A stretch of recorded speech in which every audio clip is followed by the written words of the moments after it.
নমস্কার। জয় ভগবদ গীতা। ভবিষ্যতের কথা চিন্তা না করে বর্তমান জীবনে কিভাবে ভালো থাকা যায়, ভগবদ গীতা থেকে শ্রীকৃষ্ণের কিছু মূল্যবান বাণী এখানে তুলে ধরা হলো। ভগবদ গীতা মানুষের জীবনের বহু গুরুত্বপূর্ণ দিক নিয়ে আলোচনা করেছে। তার মধ্যে অন্যতম হচ্ছে মানসিক শান্তি এবং অন্তর্দৃষ্টি লাভ। শ্রীকৃষ্ণের বাণী থেকে কিছু মূল্যবান শিক্ষা আমরা গ্রহণ করতে পারি, যা আমাদের মানসিক অবস্থার উন্নতি করতে সাহায্য করতে পারে এবং ভবিষ্যতের চিন্তা না করে বর্তমানকে উপভোগ করার পথ দেখায়। গীতা থেকে শ্রীকৃষ্ণের বাণী যা মন ভালো রাখার এবং নিজের মধ্যে আনন্দ অনুভব করার জন্য সহায়ক হতে পারে।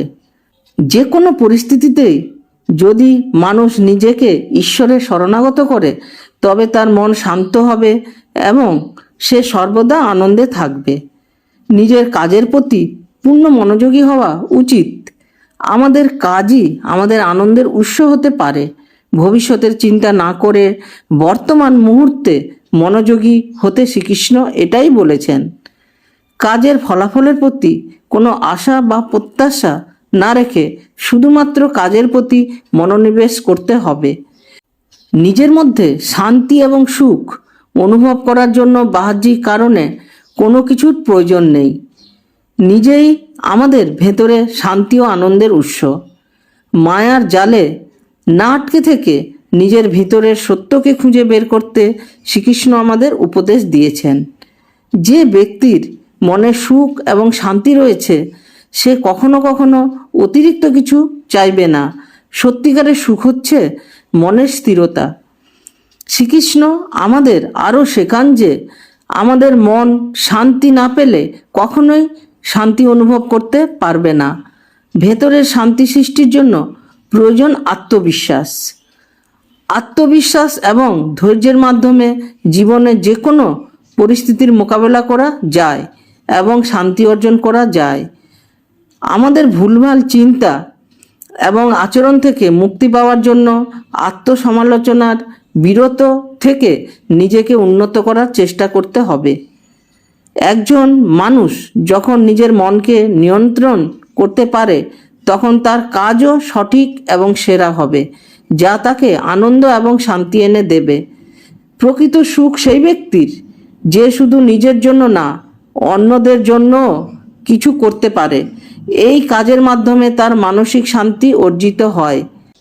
ভগবদ গীতার প্রতি আকর্ষণ মানসিক শান্তি অর্জন করতে সহায়ক। শ্রীকৃষ্ণ আরও বলেন, যখন একজন ব্যক্তি ঈশ্বরের প্রতি স্নেহপূর্ণ হয়ে ওঠে, তখন তার জীবন থেকেই যাবতীয় দুশ্চিন্তা এবং উদ্বেগ দূর হয়ে যায়। সকল কর্মে শ্রদ্ধা ও বিশ্বাস থাকলে মন শান্ত থাকে। আমাদের কর্মে সৎ উদ্দেশ্য এবং ভালোবাসা থাকা উচিত, যাতে আমাদের মন শান্ত থাকে এবং আমরা প্রকৃত আনন্দ অনুভব করতে পারি। সমস্ত দুঃখ এবং দুশ্চিন্তা দূর করতে যখন কেউ শ্রীকৃষ্ণের শরণে আসে, তার মন সহজ ও সুখী হয়ে ওঠে। জ্ঞানী সত্যকে জানে, সেজন্য সে কখনো অশান্ত হয় না। জ্ঞান এবং উপলব্ধির মাধ্যমে একজন মানুষ শান্তির মধ্যে থাকতে পারে এবং নিজের মধ্যে সুখ অনুভব করতে পারে। পৃথিবীর বস্তুতত্ত্ব এবং বাহ্যিক সৌন্দর্যের প্রতি অতিরিক্ত আকর্ষণ থেকে দূরে থাকলে এক ব্যক্তি অন্তর্দৃষ্টি লাভ করে এবং প্রকৃত শান্তি অনুভব করতে পারে। মানুষের মধ্যে কষ্ট এবং হতাশা দূর করার জন্য রাগ এবং ক্রোধকে নিয়ন্ত্রণ করতে হবে। এর ফলে মনের শান্তি ফিরে আসে। চিন্তা মনের জন্য ভালো ও ন্যায় চিন্তা মনকে মুগ্ধ করে এবং আমাদের শান্তি অর্জনে সাহায্য করে। তবে ভবিষ্যতে দুশ্চিন্তা থেকে বিরত থাকতে হবে।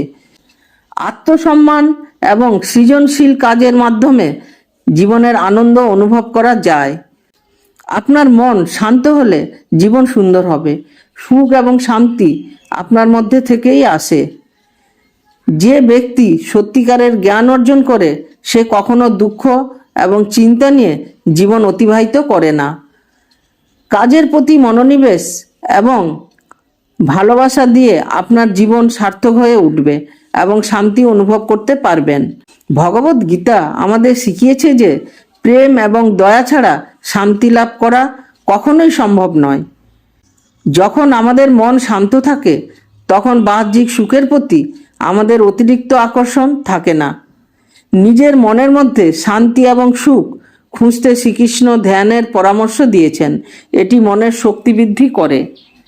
যখন আমরা নিজেকে ঈশ্বরের প্রতি নিবেদিত করি তখন আমরা সংসারের সকল দুঃখ থেকে মুক্তি পেয়ে শান্তি অর্জন করি। শ্রীকৃষ্ণ বলেন, যেসব চিন্তা আমাদের বর্তমান মুহূর্তে শান্তি নষ্ট করে সেই চিন্তাগুলি পরিত্যাগ করতে নিজেকে শান্তি ও সুখ অনুভব করার পথ শেখাতে হবে, যা তুমি কেবল নিজে থেকেই পেতে পারো। শ্রীকৃষ্ণের বাণী অনুযায়ী ঈশ্বরের প্রতি বিশ্বাস রাখলে সত্যিকারের শান্তি এবং আনন্দ আসবে। এই বাণীগুলির মাধ্যমে শ্রীকৃষ্ণের শিক্ষা আমাদের শেখায় যে প্রতিটি মুহূর্ত নিজের কাজের প্রতি নিবেদিত থাকা এবং মানসিক শান্তির প্রতি ফোকাস করলেই আমরা সুখ এবং শান্তি অনুভব করতে পারবো। এই ভিডিওটা যদি ভালো লেগে থাকে তাহলে একটা লাইক, কমেন্ট ও শেয়ার দিয়ে আমাকে উৎসাহ দেবেন। আমার চ্যানেলে যদি নতুন হন তাহলে চ্যানেলটাকে সাবস্ক্রাইব করুন আর আমার বেল আইকন টিপুন, যাতে পরবর্তী ভিডিও অতি সহজে আপনাদের কাছে চলে আসে। এই বলে আমি শেষ করছি। ঈশ্বরের কাছে প্রার্থনা করি সবাই সুস্থ থাকবেন ও ভালো থাকবেন। হরে কৃষ্ণ।